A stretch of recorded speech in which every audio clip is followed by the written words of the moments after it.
Vamos lá então, gente, escola bíblica. Nós estamos vendo sobre alguns extremos perigosos, alguns extremos perigosos na vida cristã, principalmente quando a gente lida com libertação, com aconselhamento. Nós estamos falando até agora sobre isso. Na aula anterior nós falamos sobre o perigo de espiritualizar o natural, de achar que tudo é demônio, de achar que tudo é espiritual e não de fugir das realidades. Isso é muito comum dentro do cristianismo, infelizmente, e às vezes é um desequilíbrio.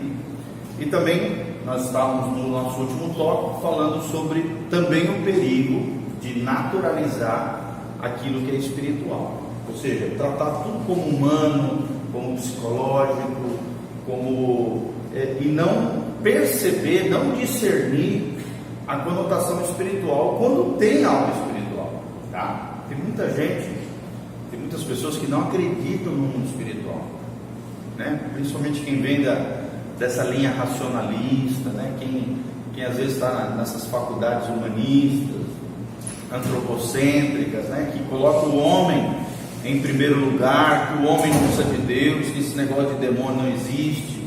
Então, infelizmente, isso acaba afetando até o meio da igreja, Tem muita gente, principalmente nos meios mais tradicionais, que não acredita. Eu conheço pastores que não acreditam no mundo espiritual, não acreditam em maldição, não acreditam em bênção. Tem gente que é assim, não acredita no mundo espiritual e tenta de alguma maneira racionalizar tudo, levar tudo para o lado psicológico, tenta naturalizar aquilo que nós sabemos à luz da Bíblia é espiritual, tá bom? Então, essa postura, normalmente ocorre como uma reação ao misticismo exagerado também. O que é o misticismo que nós vimos? Essa busca pelo espiritual, o misticismo, geralmente hoje, dentro dos meios evangélicos, como eu já falei, tem uma conotação negativa. Mas a palavra místico significa aquele que busca o espiritual, aquele que busca as coisas espirituais, tá? Então a palavra em si, o conceito em si, místico, não é errado, nem equivocado, nem da nova era.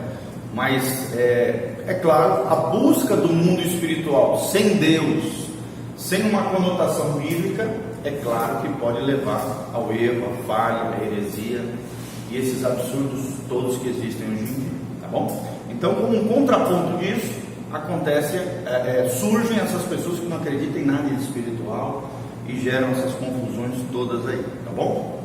E, geralmente essas pessoas vêm de decepções, principalmente com o meio pentecostal, acabam migrando para o meio tradicional e acabam vivendo uma vida cheia de dúvida, cheia de ceticismo, não acreditando em nada daquilo que é do mundo espiritual, tá bom? O coração se fecha, a descrença surge, e surge esse ceticismo crônico, como nós estamos vendo, ok? Então vamos lá, no segundo bloco ali da página 55 do nosso material, Paulo nos adverte que a letra sem o Espírito mata. Sim ou não, gente? A Bíblia, se não tiver o Espírito junto, que vivifica a letra, a própria Bíblia usada de maneira equivocada pode matar pessoas. Sim ou não? Sim. Um exemplo é a época das cruzadas, Nós vemos que na época das cruzadas a Bíblia foi usada de forma equivocada para matar pessoas, para perseguir os judeus, dizimavam famílias inteiras, comunidades inteiras, tanto de judeus como daqueles que eram contrários à fé predominante naquela época, que era a fé católica romana. Vocês sabem disso, Então, infelizmente, se a gente usar a letra sem o Espírito que está por detrás dessa letra, sem o entendimento, sem o discernimento do Espírito Santo, sem o cuidado de analisar a Bíblia como um todo, a Bíblia, explicando a própria Bíblia, entendendo todo o contexto bíblico, um contexto histórico que envolve a palavra de Deus, ela pode matar pessoas, tá? O conhecimento sem amor e obediência apenas incha a cabeça. Será que existem pessoas assim, gente? cheia de conhecimento, sabe às vezes até versículo de cor, conhece todas as histórias bíblicas, mas não obedece coisas simples da palavra. Tem muito crente assim, que na verdade é a falsa piedade, né? Tem uma aparência de piedade, como diz o apóstolo Paulo, mas por dentro são sepulcros caiados, estão apodrecidos nas coisas básicas, maltratos familiares, né? Acaba falando palavrão, vivendo uma vida totalmente equivocada, errada, não obedece a Deus nas coisas básicas. Então, mais importante do que conhecer as coisas acerca de Deus, o que é mais importante, gente? Obedecer. Como é que é o abecedário do céu? Obedecer. O abecedário das criancinhas é ABCD, né? O abecedário do céu é obedecer. Ok? Então, a pessoa acaba se ensoberbecendo, acaba ficando orgulhosa, presunçosa, arrogante. O próprio Jesus, né, alerta que as tradições humanas podem anular os mandamentos de Deus. Olha só, na época de Jesus era o que acontecia. Eram homens doutores da lei, né? Os fariseus, os saduceus, os herodianos, os escribas, eram versados na lei de Deus. Só que eles colocavam as tradições humanas acima da palavra de Deus. Eles desobedeciam a lei de Deus, a palavra de Deus, os mandamentos de Deus em coisas básicas, como justiça, como misericórdia, né, como amor ao próximo. Eles falhavam em coisas essenciais, que é esse espírito que está por detrás da lei de Deus. E qual é o mandamento principal da palavra de Deus, gente?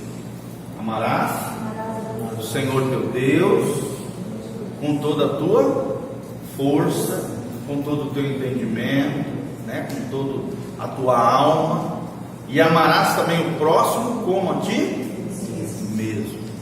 Então, eles pecavam no básico, maltratavam as pessoas, perseguiam, apedrejavam as pessoas. Tem aquele episódio, né, da mulher adulta, eles queriam apedrejar, estavam agredindo ela, né, batendo nela. Aí Jesus entra naquela situação e fala o quê? Quem não tem pecado, que atire a primeira pedra. E provavelmente Jesus estava escrevendo no chão ali uma lista de pecados, e ninguém ousou apedrejar aquela mulher. Jesus teve que intervir com compaixão, com misericórdia. Então é muito importante isso, não permitir. A tradição é importante, é claro, desde que ela não anule os mandamentos de Deus. Nós somos fruto de uma tradição cristã, sim ou não, gente? Nós fazemos parte da história da igreja, da comunidade cristã ao longo dos séculos. Nós temos uma vasta tradição cristã, de pensadores, né, de teologia, de doutrinas, de conhecimento de Deus, de práticas cristãs, mas nada disso pode anular os mandamentos de Deus, a palavra de Deus, e principalmente o Espírito que está por detrás da lei de Deus, tá? É aqui que começamos, né? Quando a pessoa acaba colocando as tradições humanas e anulando os mandamentos de Deus, é aqui que começa uma espécie de engessamento da vida espiritual. A pessoa começa a atrofiar, a pessoa começa a morrer por dentro, ela começa a murchar. Você já viu alguém assim? Um legalista, né? Aquela pessoa que sempre está condenando os outros, sempre está criticando, sempre está fofocando da vida alheia. Geralmente essas pessoas, gente, têm um pecadão escondidão na sua vida. Tem umas doutrinas que elas são mais fortes nessa área, né? Que há, por exemplo? Nessa área é só a minha doutrina que é boa, é só isso que coisa, é só aquilo. E eles fazem um monte de coisas erradas. Sim, exatamente. Foca perde a essência do que a lei de Deus ensina, que é o amor, né? Eu tenho filhos. Tem demais, tá? Isso aí é uma coisa impregnada, isso faz parte da natureza pecaminosa. A nossa natureza pecaminosa, ela é legalista, ela é crítica, ela é condenativa, ela quer punir os outros, ela não quer se enxergar como má, entendeu? Nós temos dificuldade de nos enxergar como pessoas pecadoras. E quando você reconhece a tua própria vulnerabilidade, a tua imperfeição, né? Você vive de maneira quebrantada com Deus e com as pessoas. Amém? Amém. Você tem compaixão do outro, porque você tem compaixão de você mesmo também. Aquelas pessoas que são muito ferro e fogo, geralmente ela é frustrada com ela mesma. E ela tem pecadão escondido, ou vários pecadões escondidos, é tomada por um orgulho, e aí fica apontando para os outros, querendo dar um ar de superioridade, mas é um fracassado, é uma pessoa fracassada, espiritualmente, está morrendo, está engessada aqui, como diz a sua vida espiritual, está bloqueado o discernimento dessa pessoa. E aí, se você tem essa perspectiva, né, a eficácia pastoral acaba ficando substancialmente afetada, né? Os teus comentários, o teu aconselhamento, tudo vai ser afetado se você tem essa tendência legalista, crítica, condenativa. As pessoas não vão se sentir amparadas, né? Amadas, elas vão ter dificuldade de abrir o coração com você. Se elas não perceberem em você compaixão, amor, aceitação, né? Incondicional. É muito importante isso aqui. Então o resultado é que em muitos casos apenas perdemos tempo em aconselhamentos exaustivos e ineficientes, quando somos tomados dessas mazelas aí. A nossa alma está engessada, porque a tendência é naturalizar o espiritual, psicologizar tudo, né? Achar que tudo é humano, que nada é espiritual, colocar as tradições à frente dos mandamentos de Deus, colocar a lei à frente do espírito que está por detrás da lei, acaba afetando tudo, tanto a vida pessoal da pessoa, como os relacionamentos próximos, familiares, e muito mais ainda, né, no aconselhamento das pessoas. É isso que ele está falando aqui no material. Todo mundo está entendendo? Então, quais são os dois grandes erros?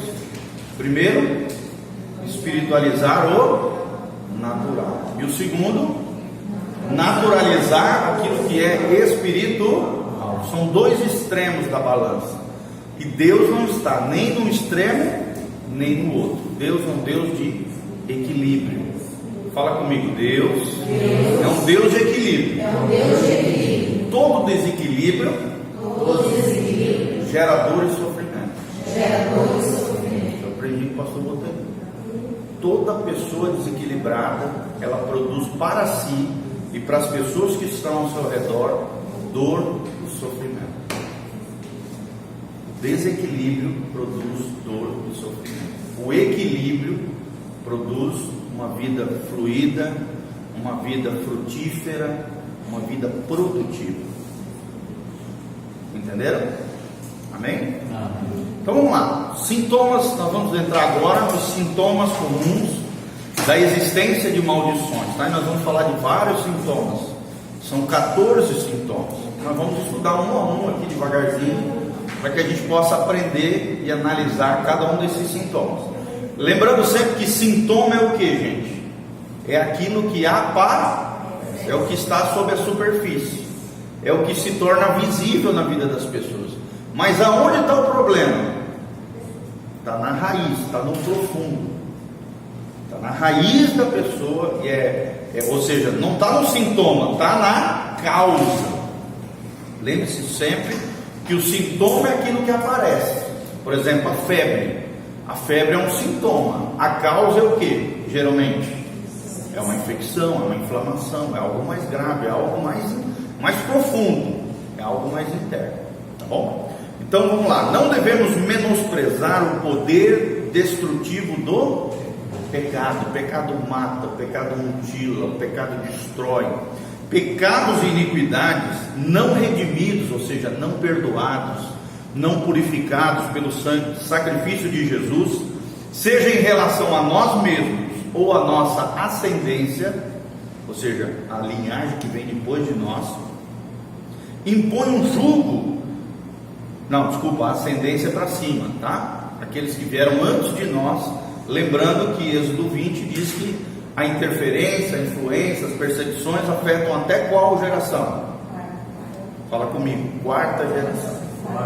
Até a quarta geração pode haver interferência, influência, perseguição espiritual com relação à ascendência, ou seja, a cadeia hereditária que existe para cima de nós, nossos pais, nossos avós, nossos bisavós, ok? Vamos lá. Impõe também um jugo de maldições que podem facilmente ser identificadas, ou seja, são visíveis. A gente pode ouvir a pessoa e ela relatando os fatos, nós vamos observar esses sintomas, ou até olhando, observando a vida da pessoa, ok? Para esclarecer bem esse ponto de partida, nesse nossa pesquisa, nesse diagrama, é necessário apresentar um quadro abrangente desses sintomas mais comuns, que certamente indicam a presença de portas de percepções ainda abertas sobre a vida das pessoas. Fala comigo, portas de perseguições ainda abertas sobre a vida das pessoas. Ok? Então, se estão abertas é porque não foram fechadas, não foram tratadas, não foram redimidas, não foram purificadas. Tá? São situações mal resolvidas na vida das pessoas. E a chave está sempre onde, gente? Está na pessoa. Está na pessoa, tá bom? Claro que o conselheiro é fundamental. Ele é um mediador ali, ele é um facilitador daquela terapia, daquela cura, daquele momento onde Deus vai ministrar o coração daquele que está sofrendo. Mas a chave está em quem? Está na pessoa envolvida no fato. Tá bom? Quando a pessoa é dura, aí ela se sente sempre como vítima. Aí É dura. exatamente. Aí se existe uma resistência da parte dela, a gente tem que ter uma percepção. Às vezes é uma coisa demoníaca. E você precisa quebrar isso no mundo espiritual. Às vezes mandar que manifesta até o demônio. E às vezes manifesta, você expulsa o demônio, volta em si e você trata aquele fato, tá? Mas às vezes não, às vezes você vê que é dureza de coração, é algo humano, né? É uma dificuldade, é uma coisa que não é demoníaca.